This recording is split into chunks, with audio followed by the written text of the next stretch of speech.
হাত কোনোই থেকে নেই, কিন্তু তার সত্ত্বেও থেমে থাকেনি তার পথ চলা। উচ্চশিক্ষা গ্রহণ করেছেন, এমএ করেছেন রাজশাহী কলেজ থেকে। এমনকি শারীরিক প্রতিবন্ধকতাকে জয় করে তিনি এখন সরকারি কর্মকর্তা। সাফল্যের সঙ্গে দায়িত্ব পালন করছেন রাজশাহীর পবা উপজেলা খাদ্য বিভাগের উপপরিদর্শক পদে। রাজশাহীর তানোরের হরিদেবপুরের ফিরোজা আক্তার সীমার জন্মই হয়েছিল 2 হাতের কনুইয়ের নিচের অংশ ছাড়া।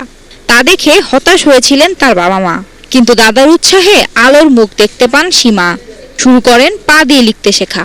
স্কুলে যাবার পর লিখতে থাকেন কনুই দিয়ে। পড়াশোনায় মনোযোগী সীমার সাহায্যে এগিয়ে আসেন শিক্ষক থেকে শুরু করে সহপাঠীরাও। আমি যখন স্কুলে গিয়েছি তখন হাত দিয়ে লিখতাম। এই হাত দিয়ে লিখতে লিখতে আমার লেখাপড়া থেকে শুরু করে একটা স্বাভাবিক সন্তানরা যেভাবে যে পর্যায়ে পড়ালেখা শুরু করে যে বয়সে, ঠিক সেই বয়সটাতে কিন্তু আমি পড়ালেখা শুরু করছি।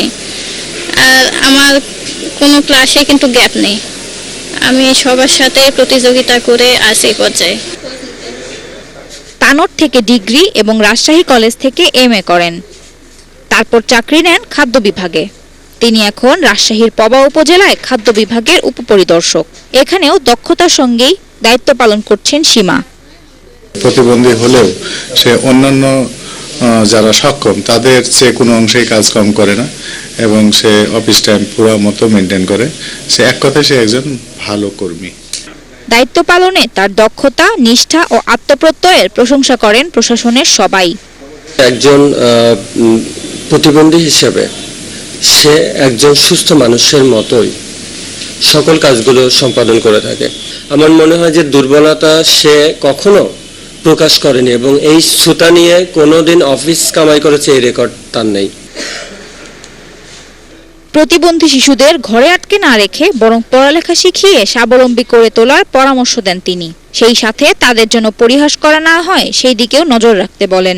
যে সকল ঘরে প্রতিবন্ধী সন্তান জন্মগ্রহণ করবে সেখানে বাবা মা যদি প্রতিবন্ধী সন্তানটিকে ঘরের মধ্যে বন্ধ করে না রেখে স্কুলে যাওয়ার সুযোগ করে দেয়, পড়ালেখার সুযোগ করে দেয়, তাহলে মনে হয় যে ওই সন্তানটাও লাভবান হবে এবং পাশাপাশি ফ্যামিলি থেকে শুরু করে রাষ্ট্র পর্যন্ত কিন্তু ওই প্রতিবন্ধী ব্যক্তির যে অধিকারটা, তার অধিকারটাও প্রতিষ্ঠিত হবে এবং সমাজ রাষ্ট্রের উন্নতি হবে।